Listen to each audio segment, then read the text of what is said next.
هل البرمجة صعبة ولا سهلة؟ هل هي فعلا عبارة عن كتابة شوية أكواد سيكونس معين ستراكشر معين علشان أديها للكمبيوتر فيبدأ ينفذها وأحصل على نتيجة معينة؟ طيب من سؤالك أنا حاسس إن أنت عندك خلط ما بين الكودينج وما بين صناعة البرمجيات عموما. إيه ده، هو في فرق؟ طبعا في فرق. الكودينج زي ما هتقراه في كل الكتب هو عبارة عن إنك بتستخدم بروجرامينج لانجويج معينة زي جافا زي سي بلس بلس زي بايثون علشان تبدأ تكتب انستراكشنز معينة وتبدأ تديها للكمبيوتر بتاعك ينفذها بشكل معين. وبالمناسبه انا دلوقتي لما بقول كمبيوتر ما بقصدش بيها بس الكمبيوتر بتاعك او البي سي او اللابتوب، لا انا اقصد اي حاجه عندك فيها يونت ممكن نسميها كمبيوتر. يعني الثلاجه ممكن يكون فيها يونت نسميها كمبيوتر، العربيه بتاعتك فيها يونت ممكن نسميها كمبيوتر. يعني اي حاجه فيها شويه هاردوير ينفع نرن عليهم سوفت وير ونشغله ده بنسميه كمبيوتر. فالكودينج هو كتابه الانستراكشنز بس، لكن صناعه البرمجيات هي صناعه ضخمه جدا وبتمر بمراحل كتير، وكل مرحله فيها شويه قرارات مهمه جدا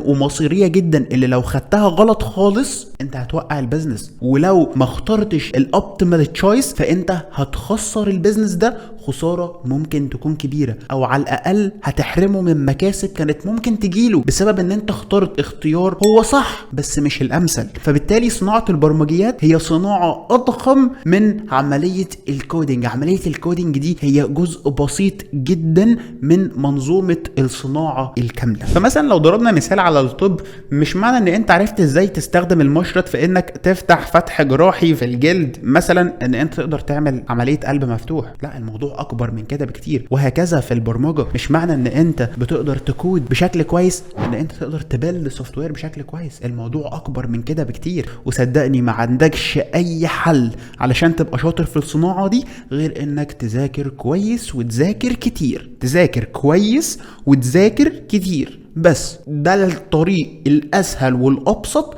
علشان تكون شاطر في اي صناعه، ومنها صناعه البرمجيات اللي احنا بنتكلم عنها. سلام.